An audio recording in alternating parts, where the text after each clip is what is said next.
ওয়ালাইকুম বন্ধুরা, সবাই কেমন আছেন? আশা করি সবাই ভালো আছেন। তো বন্ধুরা, আজকে আমি আপনাদের মাঝে আরেকটি নতুন ভিডিও নিয়ে চলে আসলাম। আপনারা যারা ফেসবুক ব্যবহার করেন, তো তাদের জন্য গুরুত্বপূর্ণ দুটি সেটিংস আজকে আমি আপনাদের দেখাবো। তো প্রথম সেটিংসটি হলো, আমরা সরাসরি চলে যাব ফেসবুকের ভিতরে। ফেসবুকের ভিতরে আসার পরে উপরে যে 3 ডট অপশনটি দেখতে পাইতেছেন, এটির উপরে ক্লিক করে দেবো। এটির উপরে ক্লিক করার পরে আমরা একটু নিচে চলে আসবো। তো সেটিংস প্রাইভেসি, এটির উপরে ক্লিক করব। তারপরে সেটিংস এই অপশনটির উপরে ক্লিক করে দিব। তো এই অপশনটির উপরে ক্লিক করার পরে পাসওয়ার্ড অ্যান্ড এইটির উপরে ক্লিক করে দিব।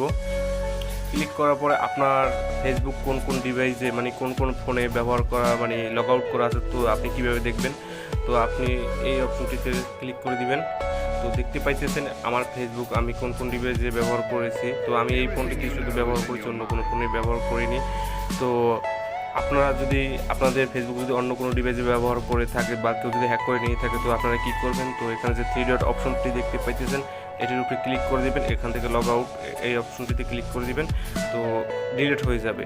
তো এবার এখান থেকে এটি করে নিতে পারেন। তো আর দেখতে পারবেন কোন কোন ডিভাইসে আপনার ফেসবুক ব্যবহার করা হইতেছে। তো আমরা এখান থেকে এখন কেটে বের হব। তো তারপরে পরের সেটিংসটি হলো, আপনার ফেসবুক যদি কেউ হ্যাক করে নিয়ে যায়, তো আপনার কাছে নোটিফিকেশন চলে যাবে, আপনার কাছে SMS চলে যাবে। তো এটি করার জন্য আপনি কি করবেন? একটু নিচে চলে আসবেন। নিচে আসার পরে এই অপশনটির উপরে ক্লিক করে দিবেন। একটু লোডিং নিতেছে।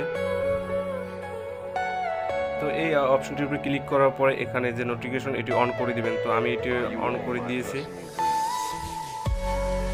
তো এখানে দেখতে পাইতেছেন আমি এটি অন করে দিয়েছি। তো আপনাদের এখানে থাকবে, তো নিচেরটিতে করা থাকবে, তো আপনারা উপরেরটি সিলেক্ট করে নেবেন। তো তারপর এখান থেকে কেটে বের হবেন। তো এখানে আপনার মেসেঞ্জার এবং ইমেলেও SMS চলে যাবে, এই অপশনগুলো অন করে দিবেন। তো এখন আমরা এখান থেকে কেটে বের হব। তো আমরা যারা অতিরিক্ত ফেসবুক ব্যবহার করে থাকি, তো অনেক সময় আমাদের চোখে সমস্যা হয় এর কারণে। তো আমাদের চোখ ভরে যায়। তো এই জন্য আপনারা কী করবেন? ডার্ক মোডে কীভাবে ব্যবহার করবেন? তো এই জন্য 3 ডট অপশনে ক্লিক করবেন। তারপরে একটু নিচে চলে আসবেন। আসার পরে সেটিংস প্রাইভেসিতে ক্লিক করবেন। তারপরে সেটিংসে ক্লিক করে দিবেন। সেটিংসে ক্লিক করার পরে আপনারা নিচে চলে আসবেন। আসার পরে ডার্ক মোড এই অপশনটি দেখতে পাবেন।